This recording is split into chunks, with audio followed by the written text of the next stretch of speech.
Hello mga kapips, kumusta kayong lahat? Sobrang lakas ng hangin dito ngayon sa Canada. Dito sa location ko sa Miss Smoky Lake, grabe yung lakas ng hangin.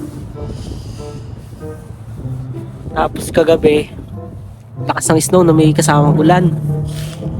Medyo sinipon ako kaya lalabas muna ako. Bibili ako ng bigas, tsaka ng prutas. Stock ko dito sa bahay. Tapos pasyal din tayo dito. At medyo malamig. Naka-gear naman ako.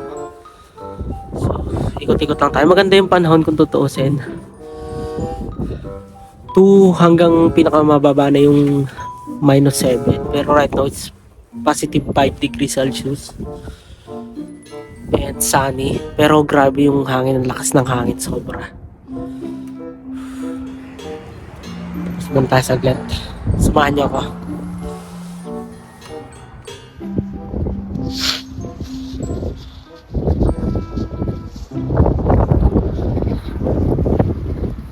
So ayan yung paligid ko ngayon.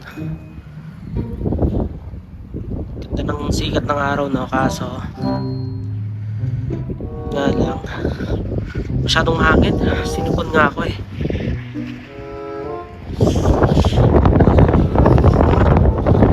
Muna tayo dito bago tayo bumili ng bigas. Muna tayo dito sa gate. Kung parang nalaman na may takbo ng ulan ng basura dito. Garbage. Ayan, tinapon yung basura ko dito. Pwede pala dito. Yung palit.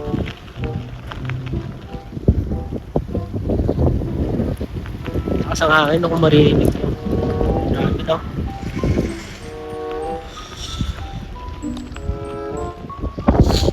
Tiyok naman ako today hanggang bukas. Buti sumubay yung sipon ko kagabi lang. So nakapagpahinga. Siguro bili na rin ako ng gamot. Never pa akong bumili ng gamot dito na pang sipon. Simula na dumating ako dito, hindi ko pa na-try. Hindi ko alam kung may gamot dito. Doon kasi nung nasa iyo ako, maganda yung mga gamot na yung Actipedia ako doon. Yun yung binibili ko para sa sipon at saka sa kanila. Pasok ko.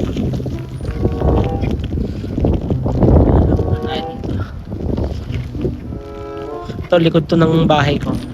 Hindi ko pa ito napapasyalan. Try ko yung utak niya. Pakikita ko lang sa inyo.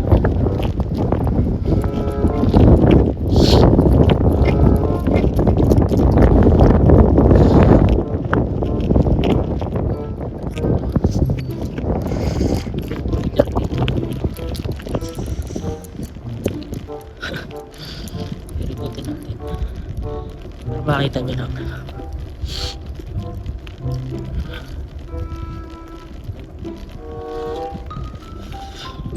Ang aking tax return pala, dumating siya ng within 3 weeks. So like parang March 5 ko siya in-apply. Tapos sana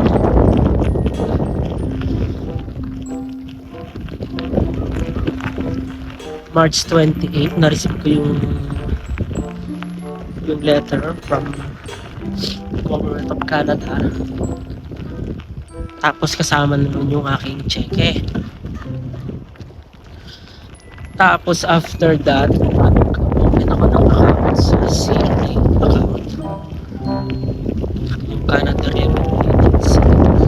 Kailangan ng within 10 days para open mo yung account kasi meron silang unique code ibibigay sa'yo. Combination of letters and numbers yun. So yun yung hinintay ko, pero hindi siya inabot ng 10 days actually. Parang 4 days ko lang siya inabot. Siya dumating na. Ito,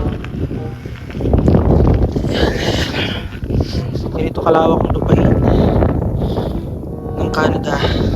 Ganda, no? So ayan, kasi nga start na ng spring, kaya bumabalik na ulit yung mga damo, mga tagi mo nila yan.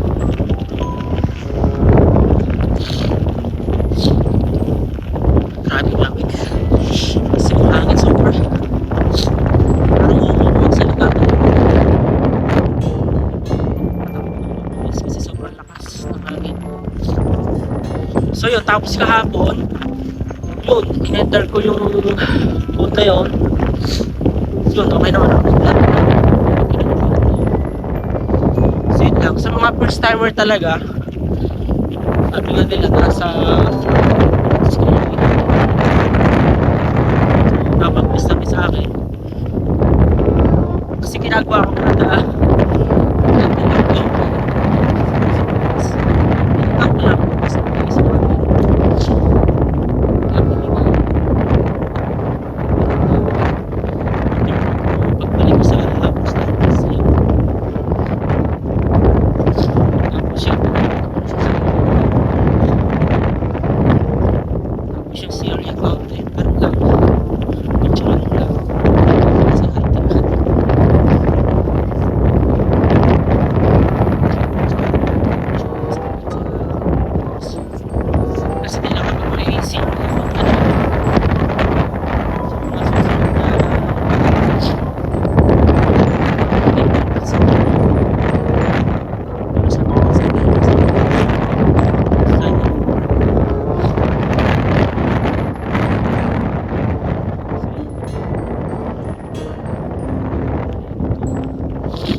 natin lilipat sa kabila.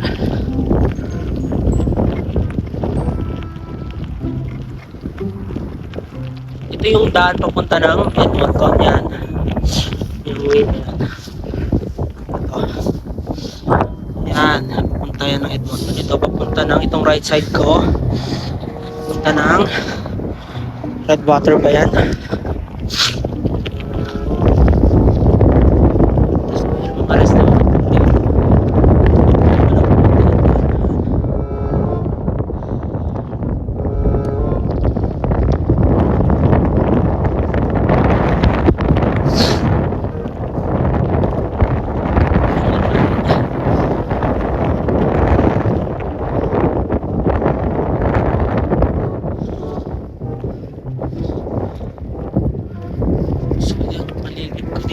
Itong main road na yan.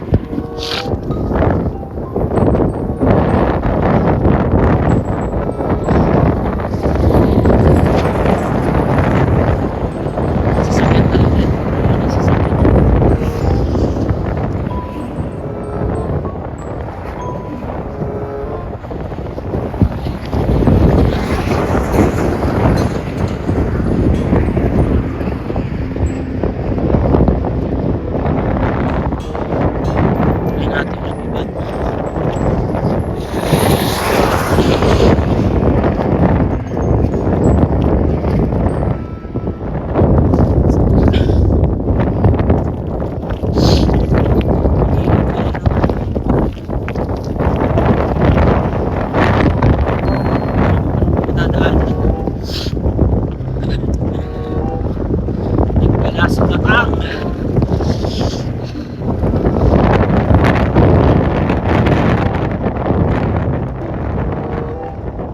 Nakakit, hirap pagpitalan. Exercise na rin mula sa panahon.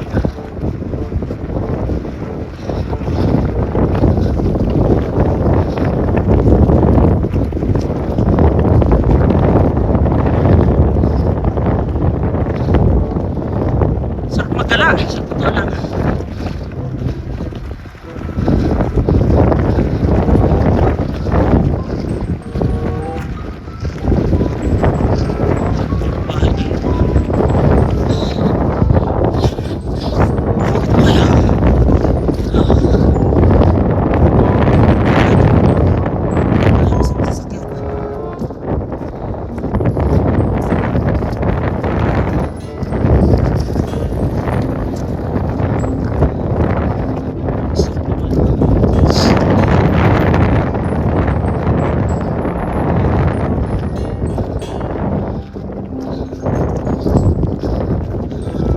Baba na ako, hirap pumadyak kasi lang sa akin.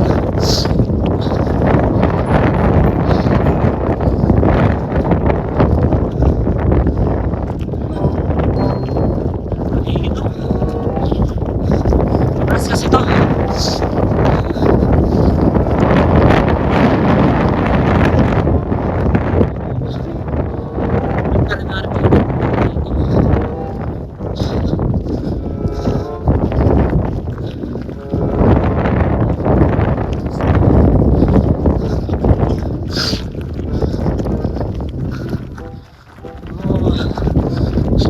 Alaga para kayo dito. Ayan o, ang veterinary clinic yan. Hindi ko alam.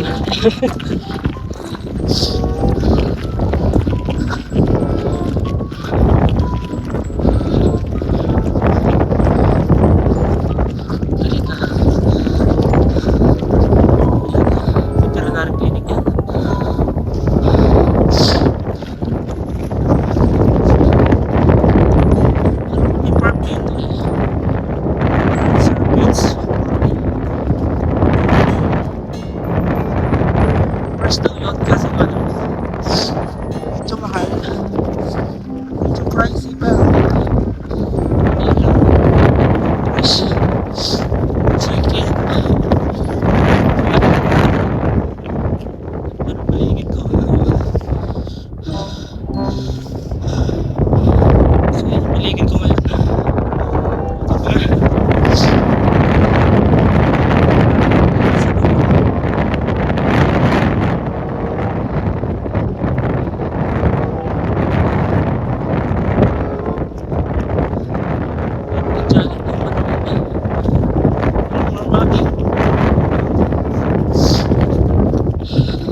Nilalakar parang paraiso.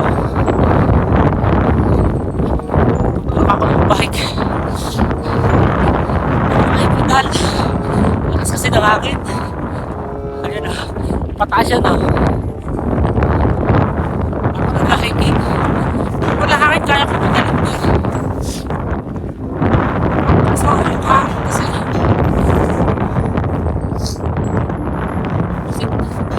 kasi siya nung direction siya sa nilalakad sa nilalakad ko kaya sa loob ba nahirap pero dito ako na aking place ayaw ko na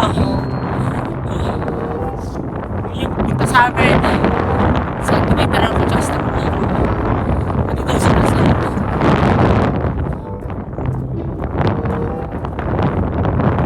natin yan dito medyo simentado lang siguro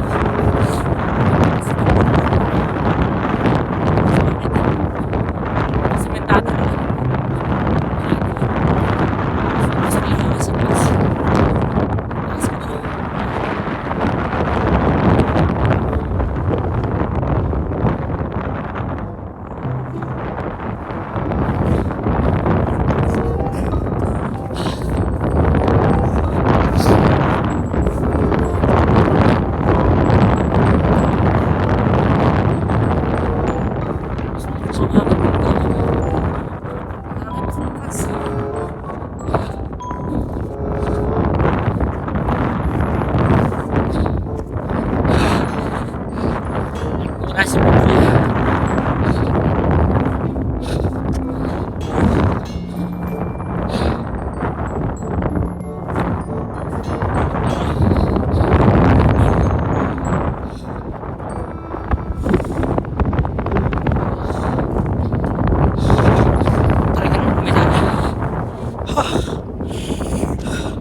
nakasubit. Hindi mo pa ito, buhay na buhay oh.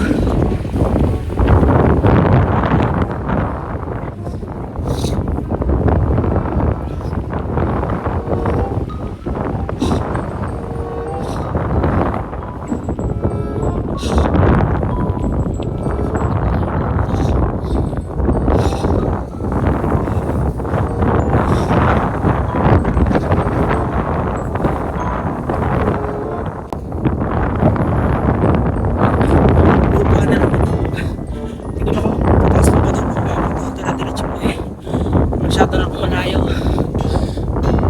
Next time na lang ulit tayo gagala. Siguro kung sa takot sa inyo. Diretso na yan. Wala naman. So, buhangin nga siya eh. Tsaka ba to?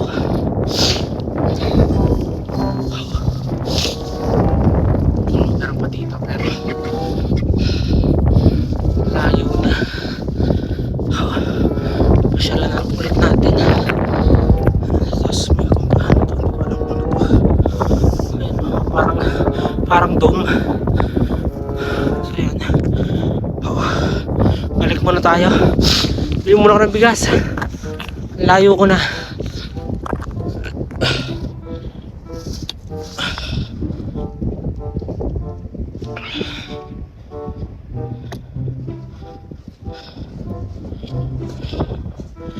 Yan na. Balik tayo sa baba.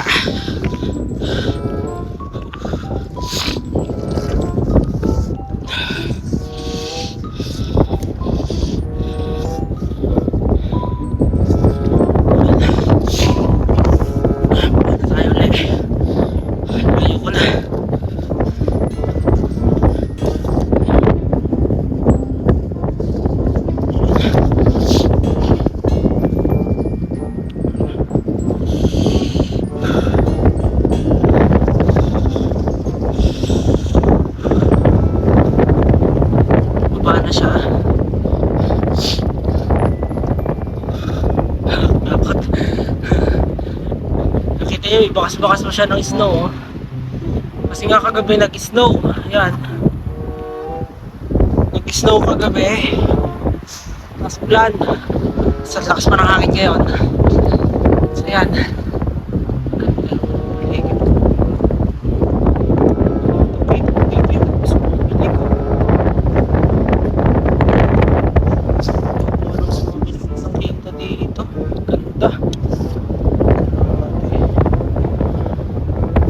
Taon ko yan. Ayan po sa pilig.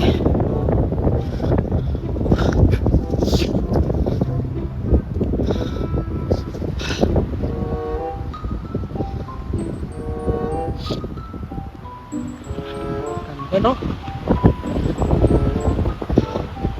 Parang panaginip lang eh. Sarap buhay sa ganitong lugar, ganitong mataas. Kita mo lahat yung mga tumadaan.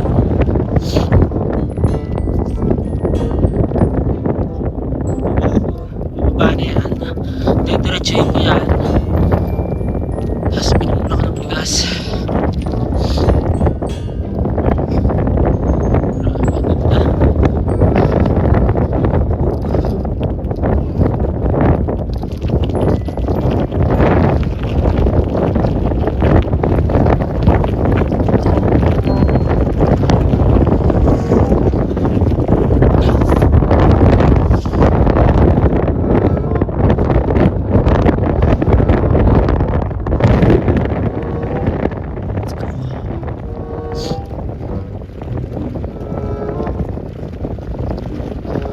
Kumakagat yung pride ng mic ah.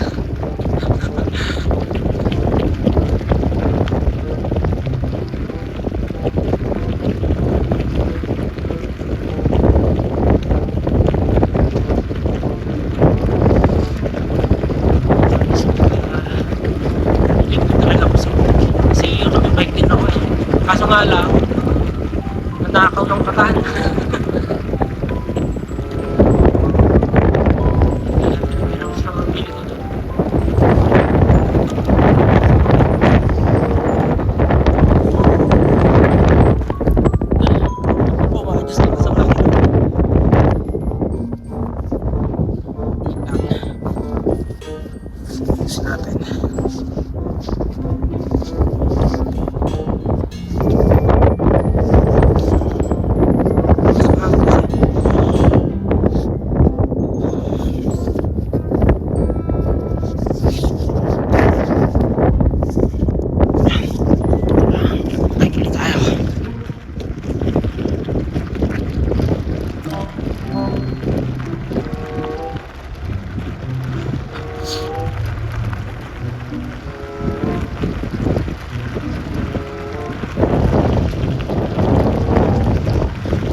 meron ka na eh. $4,000. Brand new. So kung makabili ng gano'n. Sarap mag-vlog ng gano'n. Motor-motor ka lang.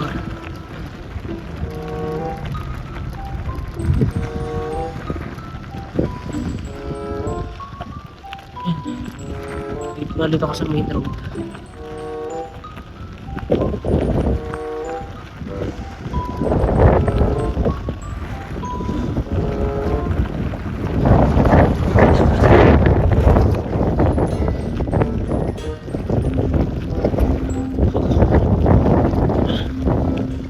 Kata ko ba?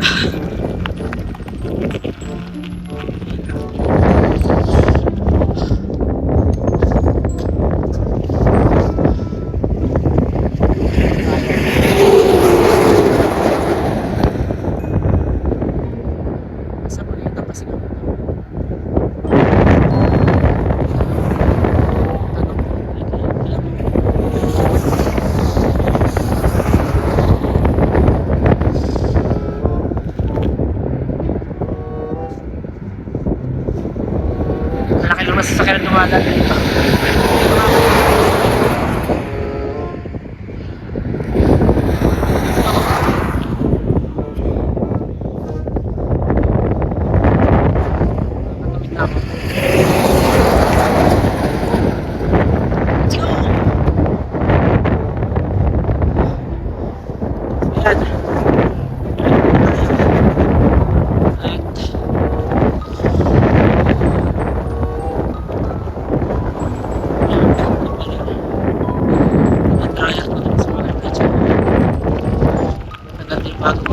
Bagong tao siya talaga. Almost 2 hours na bagong tao siya.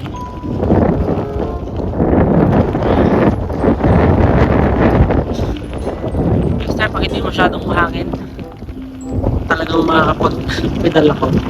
Babalikan ko yun, tapos tutuloy ko. Ano pa sunod na? Ganda. Veterinary clinic talaga. Alaga kayo. Mga pets general check-up.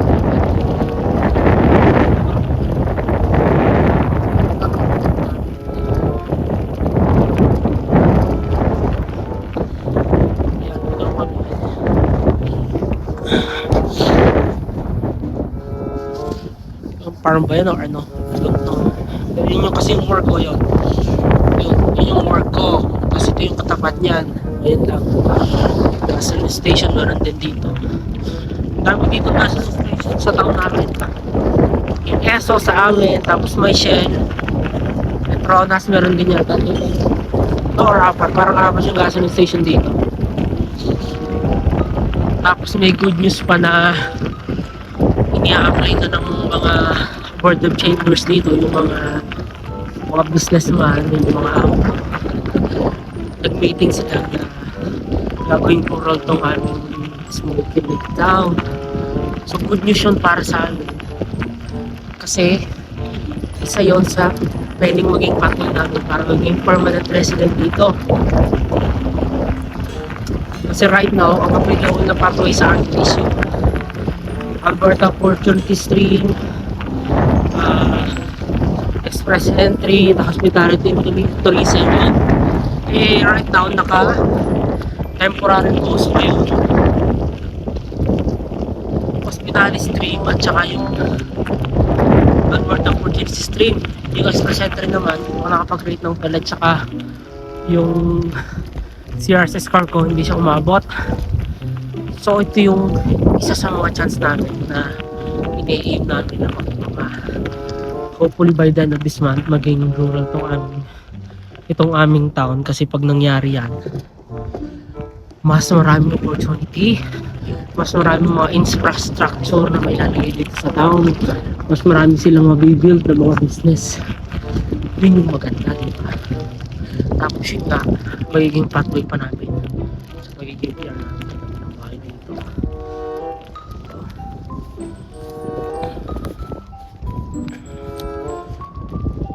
Kaya nawa talaga makuha nila yon. In-apply na nila actually. hihintay na lang yung result. Tapos may fees kasi na kasama, pero merong isang businessman na nagbayad na, binayaran na niya yung fees. Yun yung ganda. Nasa $5,000 yata yung fees na parang yung sa rural. So yun yung gusto namin. So yun na lang, hinintay na namin yung result. After that, yes, ready na namin i-apply yung permanent resident namin. Kasi ang alam ko, kapag sa rural 6 months lang ang pagtatrabaho mo, hindi ka na apply ng permanent residency. Kaya gusto ko talaga. Tsaka talagang marami silang makikreate na business opportunity. Yun yung naghihintay. Kaya talagang napakaganda. Window Mart. Ano yun? Likod ko ng bahay natin. Ayun.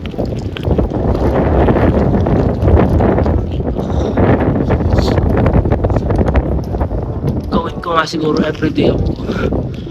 Ikutin ko talaga to.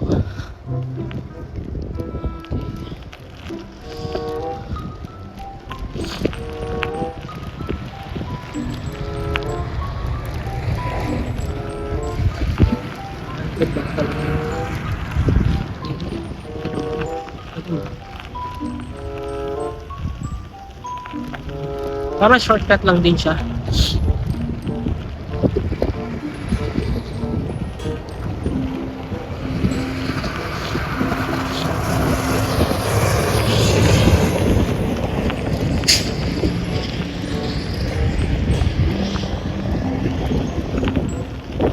Shortcut lang.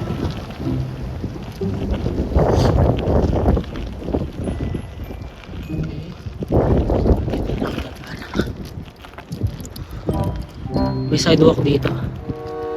Ito, dara-diretso to. Yes. Punta ng Anderson Supermarket. Ayan. Bili ako dito. Yung iba siguro, orderin ko na lang sa Amazon. Yung mga personal things ko doon ko na lang in-order kasi maraming offer din doon eh. Pero yung mga yan, bigas dito, yan, meron naman dito.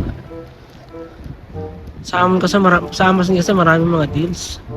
Kaya mas gusto ko mamili doon. Tapos di-deliver lang nila sa post office yun. Ito ang bahay ko.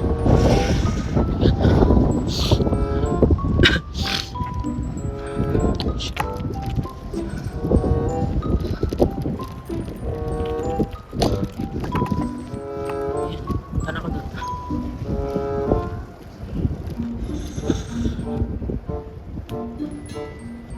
Mahaba rin lang nila pinikutan ko. Pero saya. Pag nawala si Popo.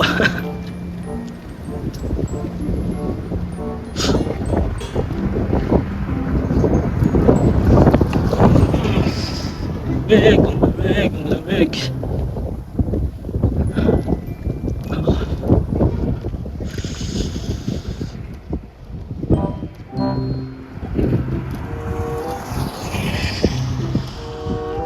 Siguro muna ako ng post office. Baka may laman na yung box ko. Excited lagi sa laman eh. Kasi yung tax return, meron pa kasi ako makukuha na GST at saka yung sa climate. Calamity man. Yung ibibigay pa sila no. Pero every quarterly nila ibibigay yon.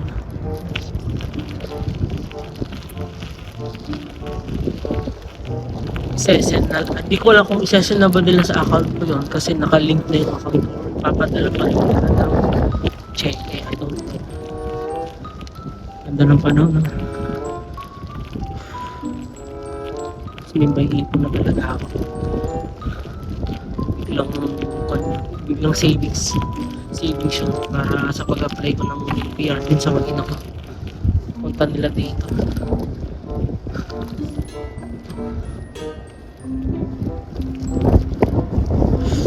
Alas 3 na yata ngayon dito ng hapon. Hanggang alas 8 pang ganyang kaliwanag. Dito ka pa magsasummer dito. Dumating ako noong July, alas 9, 9:30, maliwanag pa rin. Grabe. Puno agad yung mga snow.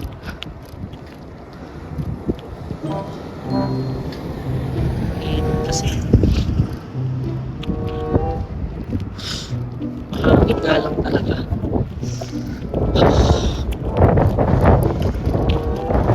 Basta ka.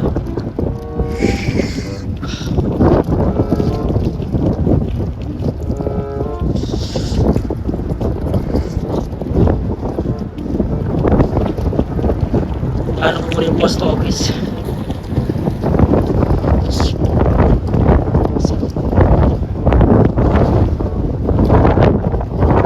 Balik ako ng pharmacy na ako ng post office.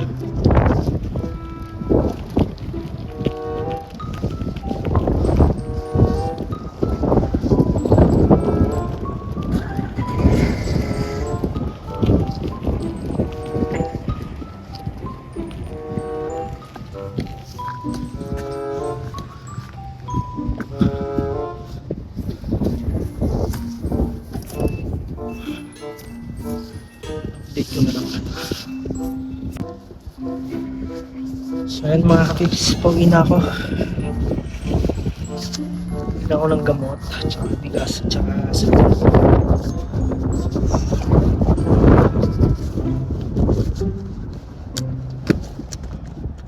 Back tayo, back home na. Let's go.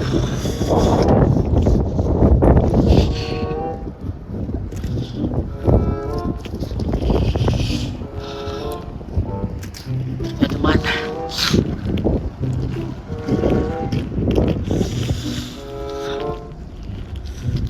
$10 yung binili kong gamot kasi pakiramdam ko may sinus ako eh. Sa UE ganito rin ako eh.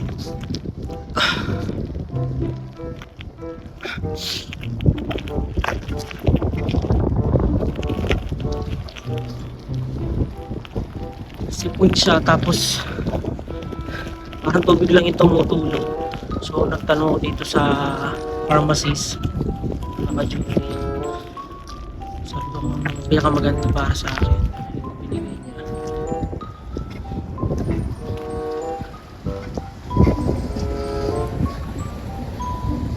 Meron na siyang para sa cold tsaka sa sinus, tapos may antihistamine din siya. So gusto ko makatulog ng maayos yung important siya.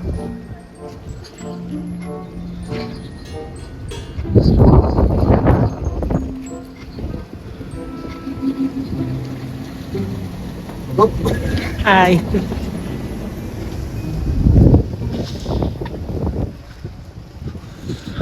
Ganda naman. Oh no.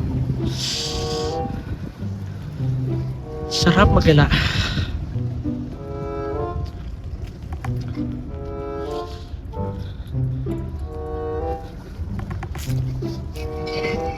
Review rin muna ako pagdating ko sa bahay. Baka ako na yung dinadryer for sure. Review na yun. Review muna ako for my exam sa IELTS this coming May 4. July pa yung expired ng previous IELTS ko pero need ko ulit mag-take para sure.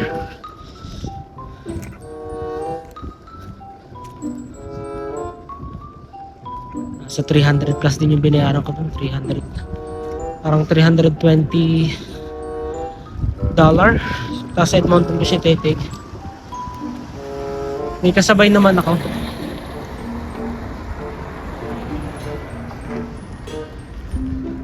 Yung mga kawork naman ako na sasabayan ako kasi may mga sasakyan yan. So ako makikisabay.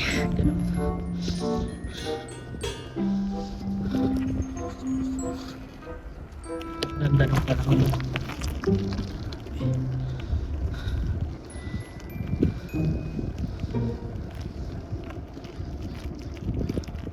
Parang baba ng ulap, no? Yan, ganito yung buhay ko dito sa Canada. Ganito yung routine. Pero masaya, sa totoo lang, kasi nga syempre unang-una yung weather. Compare mo ngayon sa atin, grabe, nasa 40, 42, 43 yung heat index. Grabe yung lamig, ang init nun. Yung mag-ina ko nga, sabi ko nga, bukas ng aircon, bukas ng electric fan, pero talagang pinagpapawisan pa rin lalo yung anak ko. Talagang magastos talaga sa atin sa totoo lang ngayon. Magastos mamuhay sa Pilipinas, yun talaga yung katotohanan. Dito at least talagang ganito kagandang weather kahit wala ka ng aircon.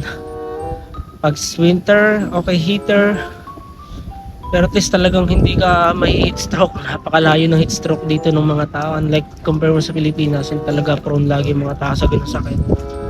Makakaawa rin ka naman, diba? Yun, isa sa mahirap. Tapos dito nga yung income mo, malaki talaga. Kung i-compare mo sa sahod, kahit sahod ko sa UAE, grabe ko compare, talaga napakalayo. Talagang masasabi kong worth it yung pagpunta dito.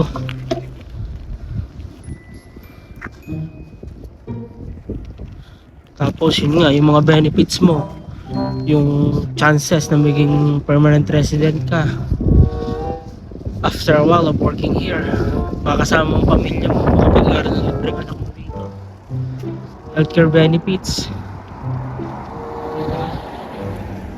Yun yung isa sa mga gandang benepisyo kapag nandito ka talaga. Kaya talagang for me, worth it na makarating dito. Yun yung masasabi ko talaga. Gagastos ka man ng medyo malaki-laki, pero worth it. Babalik naman sa'yo, ilang months mo lang pagtrabahoan, babalik sa'yo. Ako hindi ko akalain, tapos na pala yung mga utang ko dito. 7 months of working, yan, tapos na.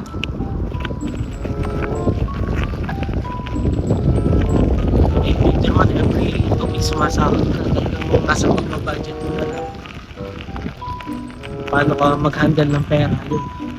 Ako talaga, sabi ko, priority ko mabayaran mo lahat ng mga utang bago na yung medyo luho. Yan. Pag may dala ng utang yan, may piece of mind ka na. Bibili ko mga gusto. Yun, yung sasakyan mo. Ang daming gusto pumunta dito sa totoo na. Nakakatuwa lang, ang dami kong mga ka-work, mga kaibigan na nandito na, yung iba papunta na rin dito. Yun, at least talagang nakikita na nila kasi yung future pag talagang dito ka nag-stay.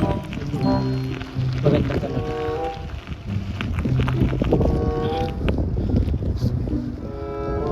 Ma-differentiate mo talaga.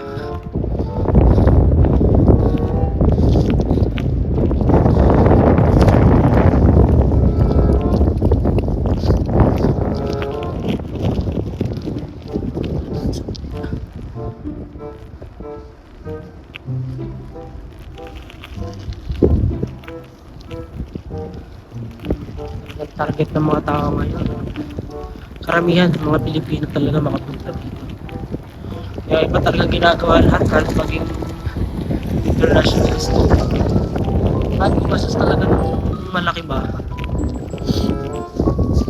para lang makarating dito.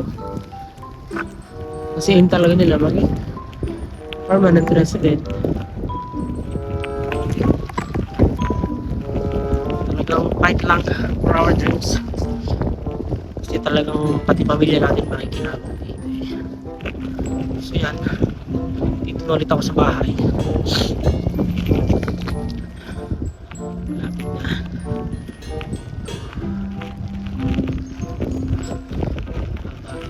Lakbay ko yung hanggang.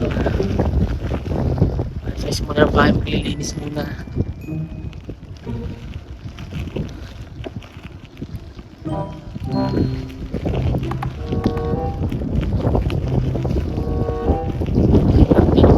Kayo sa mga susunod ko pang vlogs na paparating.